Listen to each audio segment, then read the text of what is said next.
Hey guys, Kristen here with Millennial Moms, and today we are talking about how to have an awesome garage sale.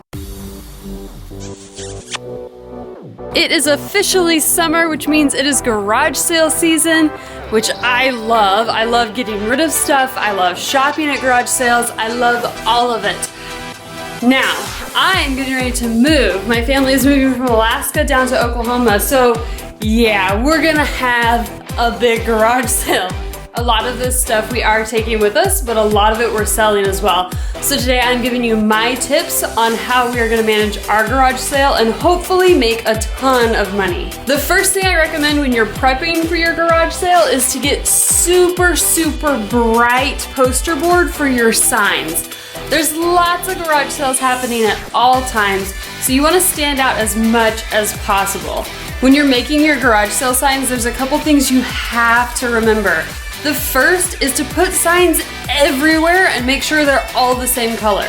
So of course, put a sign on the main road pointing down your street, but let people follow the signs. Put a sign at every intersection that you can. That way people don't get lost. I don't know how many garage sales I've turned away from just because I'm not gonna put their address in my phone and find it that way. I lost their signs. The other thing when you're prepping for your garage sale, look at your area and decide what days and times work best. Here in Alaska, garage sales do really well on Fridays. So we're gonna have our garage sale on Friday and Saturday, and we're not gonna do it on Sunday. I'm not sure why it works that way. My automatic default would be Saturday, Sunday for garage sale, but look at your area, look at what people are doing around you, because if they're doing it, it's working. The other most important thing I can tell you guys about garage sales is to label everything. It's super easy and super tempting when you're prepping for your garage sale to just put stuff on tables and let people ask you how much it costs. But that's not gonna get people to buy stuff. You wanna have a price on everything. I don't care if you use like big labels like this or small labels or like little post-it notes or just buy those little circle dots and write prices. Just price everything. I guarantee you that will help you so much. The next thing I recommend is having tons of tables and tons of boxes. I don't care if you have to borrow tables, if you we bought a lot of tables because it's worth it to me to have those flat surfaces. But just beg for tables, borrow as many tables as you can. And here's why I say that. One, garages are typically a mess and you don't want people looking in all of your shelves. So what you're gonna do is cover your shelves with a sheet if you're having your garage sale in your actual garage, and then place the tables out front. That way people don't get into stuff they're not supposed to.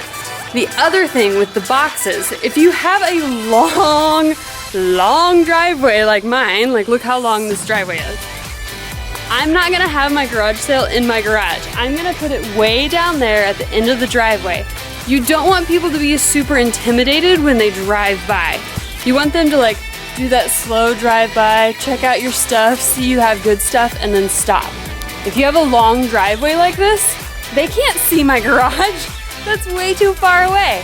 So the boxes are gonna help you when you're prepping. After you price stuff, put it in boxes and tubs and anything you have, and that way it's easy for you to carry to where your garage sale is actually happening. Now, once it's time for you to actually have your garage sale, there's a couple things you wanna remember.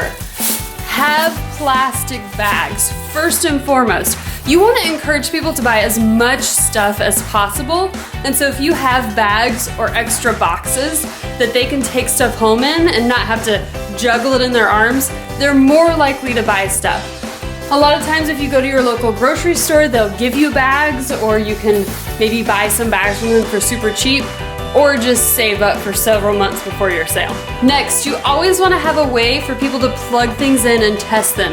If you're selling any electronics like lamps or radios or anything like that, people want to make sure it works before they dish out $5 for it. So have a way for them to plug it in. If you're like me and you're gonna have your garage sale at the end of your driveway, you'll have to walk with them back to the house so they can plug it in. But have some extension cords handy to make that easier for people. The next thing, be sure you have tons of change. I hate going to garage sales and having the person say, "Oh, I'm out of change. I don't have any quarters. Do you have 4 quarters?"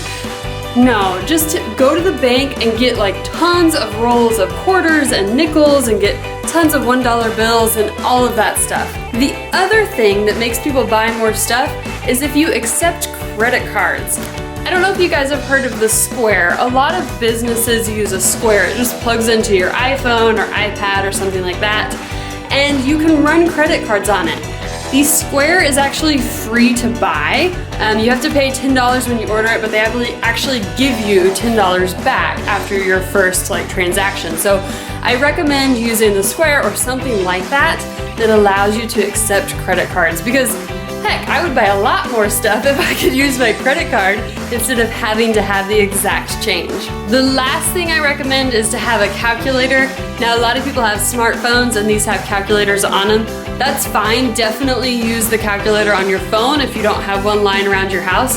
Just make sure you have a way to charge your phone so your calculator doesn't die. When people are buying more than one thing, you want to easily be able to add up the total, and you don't want to make any mistakes or anything like that. So definitely have a calculator. I hope you guys are able to use some of these tips. Garage sales really are super fun in my opinion. I know they're very stressful for a lot of people, but there's ways to make it easier. So next time you have a garage sale, use some of these tips. Let me know in the comments down below any garage sale tips you have. And I'm super curious how much money you guys typically make when you have garage sales. If you liked this video and want to see more like it, please give it a thumbs up. If you want to see yesterday's video, there's a box up here for that. If you want to see more of my videos, click the box right there for that. And don't forget to subscribe to Millennial Moms. There's a button right down here for that. I'll see you guys next week.